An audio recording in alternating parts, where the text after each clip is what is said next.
নমস্কার, আমি তিয়াশা। আপনারা শুনছেন এবং দেখছেন বুক লুক বাই তিয়াশা, গল্প কথায় তিয়াশা। আমার চ্যানেলে আপনাদের সবাইকে জানাই স্বাগত। এটা আমার প্রথম ভিডিও। আজ আমি আলোচনা করব আমার জানুয়ারি এবং ফেব্রুয়ারি মাসে পড়া বইগুলো নিয়ে। আমি পড়েছি এই 4টি বই এবং আমি একে একে এই 4টি বই সম্পর্কে আলোচনা করব। প্রথমে যেটি পড়েছি সেটি হলো এই বইটি বিভূতিভূষণ বন্দ্যোপাধ্যায়ের কালজয়ী উপন্যাস আরণ্যক।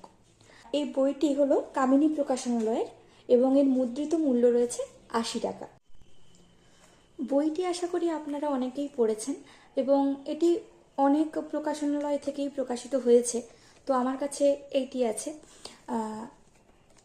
এই গল্পের কথক তিনি হলেন সত্যচরণ। মূলত তার অভিজ্ঞতা জঙ্গলমহলে কাজ করার এবং জঙ্গলের যে রূপ তিনি সেখানে দেখেছিলেন সেই নিয়েই এই বইটি। প্রথমে গল্পের শুরুতে দেখা যায় যে সত্যচরণ, গল্পের কথক, তিনি দীর্ঘদিন ধরে বেকার এবং তার এক বন্ধুর সহায়তায় তিনি বিহারের পূর্ণিয়ার একটি জঙ্গলমহলে কাজ করার সুযোগ পান এবং সেখানে তিনি প্রায় দীর্ঘ 6 বছর কাটিয়েছেন এবং সেখানে তিনি প্রকৃতির যে রূপ দেখেছেন, প্রকৃতিকে যেভাবে চিনতে শিখেছেন।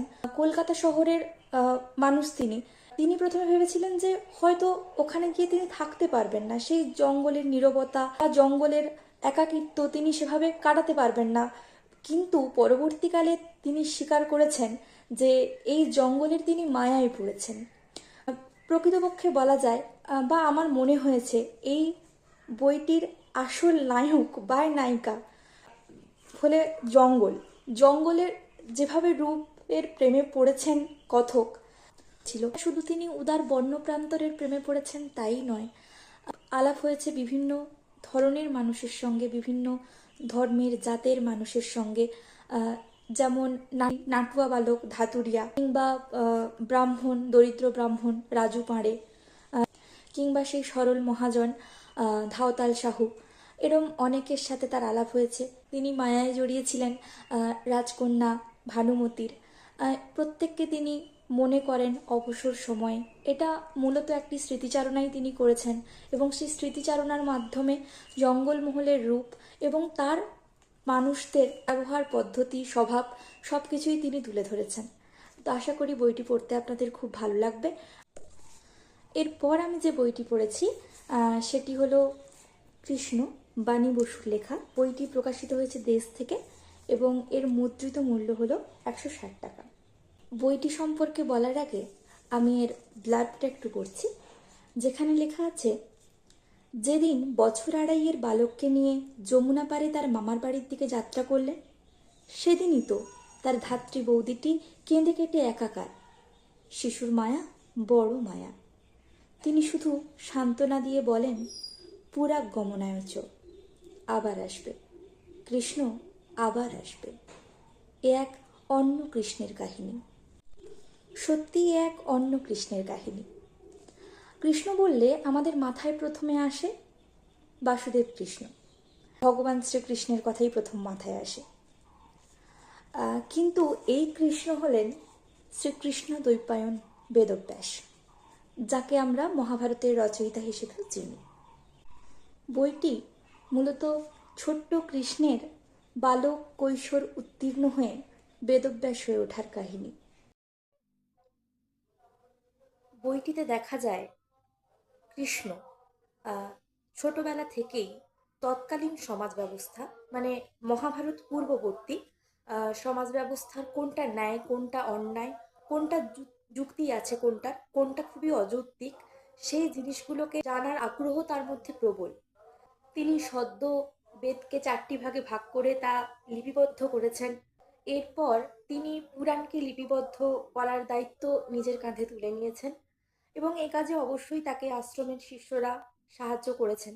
পুরাণ বহু যুগ ধরে চলে আসছে শ্রুতি হিসাবে, কিন্তু তিনি চাইছিলেন যে বহু যুগ আগে যেটা প্রাসঙ্গিক ছিল, বর্তমানেও যে সেটা প্রাসঙ্গিক হবে এবং ভবিষ্যতেও যে তার যৌক্তিকতা থাকবে, সেটা যদি লিপিবদ্ধ না থাকে সেটা যদি কোথাও লেখা না থাকে, কেউ যদি সেটা দেখতে না পায়, তাহলে তো বিভিন্নভাবে বিভিন্ন জনের মুখ তিল থেকে ব্যাপারটা তাল হবে।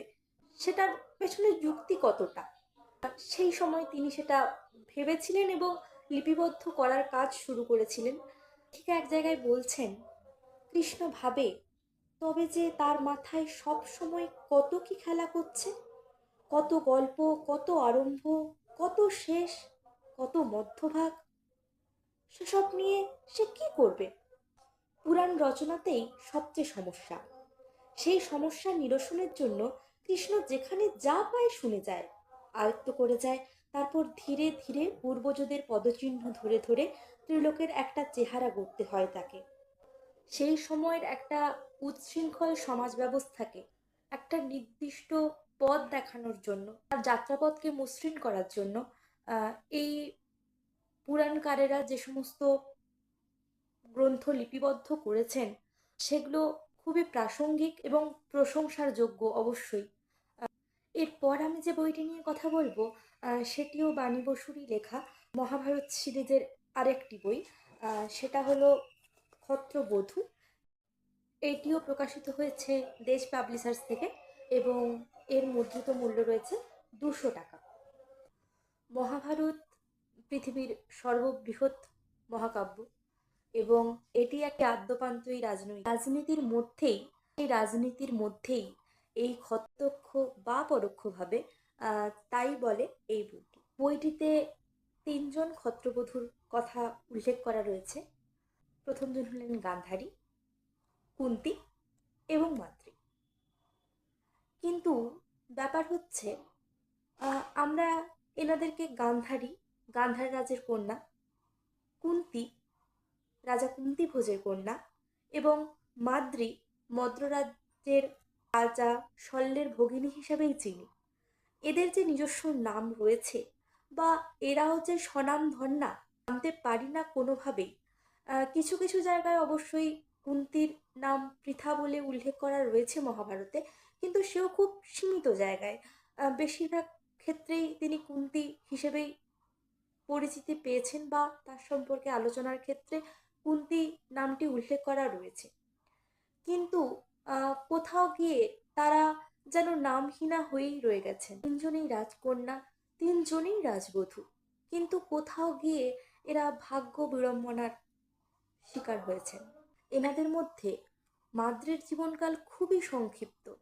এই বইটির মধ্য দিয়ে এই ক্ষত্রবধূগণের মাধ্যমে তিনি তাদের ছোট ছোট কথোপকথন, তাদের অন্তরের কথোপকথন, তাদের সুখ দুঃখ, আনন্দ, বেদনা, সব কিছুই, এবং মান অভিমান, সমাজের প্রতি, সমাজ ব্যবস্থার প্রতি, রাজগৃহের প্রতি, এবং তার যে পরিণতি এবং ভবিষ্যতে রণক্ষেত্র তৈরি হওয়ার যে বীজ বপন হয়েছে বিভিন্ন মাধ্যমে, সেই কথাই বলে এই বইটি। এবার আমি আলোচনা করব লাস্ট বইটি নিয়ে। সেটি হলো মোজাফফর হোসেনের মানুষের মাংসের রেস্তোরাঁ। এটি একটি বাংলাদেশি বেস্ট সেলার বই, যেটি পশ্চিমবঙ্গে প্রকাশিত হয় বুক ফার্ম থেকে এবং এর মুদ্রিত মূল্য রয়েছে 275 টাকা। বইটিতে মূলত মানুষের মধ্যেকার যে হিংস্রতা, নৃশংসতা, সেটা ফুটে উঠেছে রূপকের মাধ্যমে। মানুষের মুখোশের আড়ালে যে আসল চেহারাটা, সেটা বইটি পড়তে পড়তে প্রতি মুহূর্তে শিউরে উঠতে হয়। কখনো তিনি বাস্তব চিত্রটিকেই সামনে তুলে ধরেছেন, কখনো বা বিভিন্ন রূপকের মাধ্যমে তুলে ধরেছেন। আমরা চিন্তা করলে যে বুঝতে পারবো যে এও কি সম্ভব, এও কি হয়। কিন্তু কোথাও গিয়ে মনে হবে নিজেদের বিশ্লেষণ করলেই যে প্রতিটা চরিত্র আমাদের মধ্যেই রয়েছে। আমরাই বিভিন্নভাবে, যারা আমাদের থেকে নিচু স্তরে রয়েছে তাদেরকে আমরা শোষণ করি, আর আমাদের থেকে উঁচু স্তরে যারা রয়েছেন তারা আমাদেরকে শোষণ করেন, এবং এই শোষণের বোঝাটা ক্রমশ উঁচু স্তর থেকে নিচু স্তরে একইভাবে হয়ে চলেছে।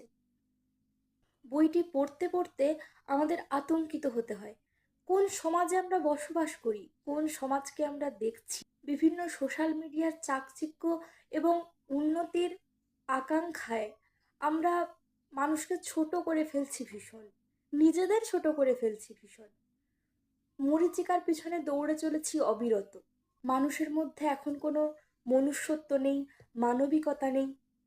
আমরা যেন হৃদয়হীন, আমরা যেন পাষাণ। অন্যের সঙ্গে প্রতিযোগিতা করতে গিয়ে আমরা নিজেদেরই ক্ষতি করে ফেলছি না তো? এই বইটিতে সেই সব কথাই লেখা আছে। একটি অন্য স্বাদের বই, ভিন্ন স্বাদের বই। আহ, পড়তে আশা করি ভালো লাগবে আপনাদের। এই হলো আমার প্রথম ভিডিও। চারটি বিভিন্ন ধারার বইয়ের সম্পর্কে আমার যা অনুভূতি হয়েছে তা আমি বলার চেষ্টা করেছি। আপনাদের কেমন লাগলো অবশ্যই জানাবেন। ভালো লাগলে লাইক, শেয়ার, সাবস্ক্রাইব করবেন। এবং আমার যদি কোনো ভুল ত্রুটি থাকে অবশ্যই সেটা আমাকে জানিয়ে দেবেন, বুঝিয়ে দেবেন। এবং বইগুলো আমি আপনাদের অবশ্যই পড়তে বলবো। যারা পড়েছেন তারা জানাবেন আপনাদের কেমন লেগেছে। আমার আঙ্গিকে, আমার ভাবনাকে আপনারা কি বলছেন, আমার ভাবনার ঠিক ভুল আমাকে শুধরে দেবেন। এবং যারা পড়েননি তারা অবশ্যই পড়বেন এবং পড়ার পরে আমাকে জানাবেন আপনাদের বইগুলি কেমন লাগলো। আমরা একসাথে থাকি, পড়ার মধ্যে থাকি, বই পড়ি এবং বই পড়াই। ভালো থাকবেন। নমস্কার।